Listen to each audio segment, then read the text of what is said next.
Баскетболисты сборной России проиграли команде Италии в матче квалификационного турнира чемпионата Европы 2022 года. Встреча прошла в Таллине и завершилась со счетом 66-70.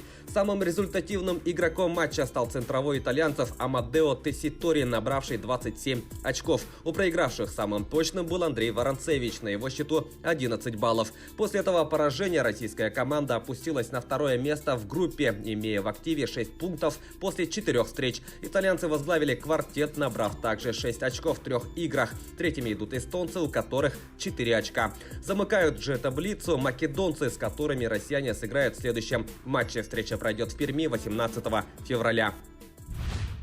Американский защитник московского баскетбольного клуба ЦСКА Майк Джеймс признан самым ценным игроком Евролиги минувшего месяца. В составе армейцев Джеймс одержал победы во всех 4 матчах ноября, набирая в среднем 22,5 очка и совершая 3,3 передачи. В настоящее время американский защитник является лучшим бомбардиром турнира, набрав 195 очков в 10 матчах. Отметим, что Джеймс во второй раз в карьере стал обладателем приза самому ценному игроку. Во многом благодаря его результативной игре ЦСКА сейчас идет на второй строке турнирной таблицы Евролиги, одержав 8 побед при 3 поражениях.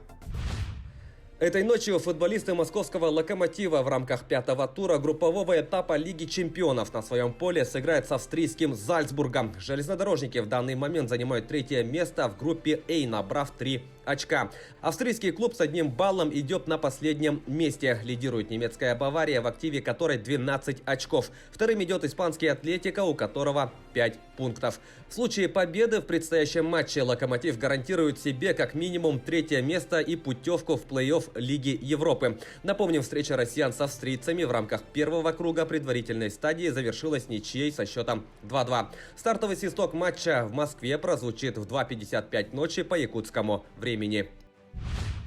Трехкратный олимпийский чемпион Йоханнес Клебо отказался выступать на этапах Кубка мира по лыжным гонкам, которые пройдут в декабре.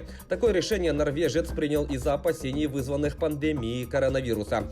На первом этапе Кубка мира Клебо стал победителем гонки преследования, опередив россиянина Александра Большунова на 0,7 секунды. Таким образом, норвежский лыжник пропустит 2 этапа Кубка в Давосе и Дрездене и выйдет на старт только 1 января в рамках первой гонки многодневки Тур де Ски. Напомним, в досрочно завершившемся из-за коронавируса сезоне 2019-2020 Клебо занял 2-е место в общем зачете, уступив Большунову. Перейдем к событиям нашего региона. Михаил Варламов одержал победу в стартовом поединке чемпионата России по боксу. Турнир проходит в Оренбурге. Якутянин, выступающий в весовой категории до 57 килограммов, единогласным решением судьи оказался сильнее мастера спорта международного класса из Тамбовской области Евгения Аверина. На стадии 1/8 финала Варламов встретится со Всеволодом Шумковым из Челябинской области. Поединок пройдет завтра. По итогам 2 соревновательных дней чемпионата из 10 якутских боксеров свое участие продолжает 7 спортсменов. С дистанции сошли Николай Григорьев, Аял Степанов и Виталий Стручков. Якутяне завоевали 10 медалей на первенстве России по северному многоборью. Соревнования завершились в Новом Уренгое. Как сообщает «Спорт Якутии», республику на этом старте представили воспитанники Верхневилюйского отделения под руководством тренера Раисы Григорьевой. Отметим выступление Эльдара Мандарова, который стал лучшим среди юношей по итогам многоборья и принес наибольшее количество наград в копилку команды.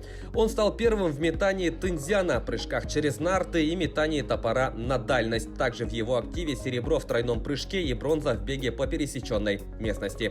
Таковы главные спортивные новости к этому часу. Занимайтесь спортом и будьте здоровы!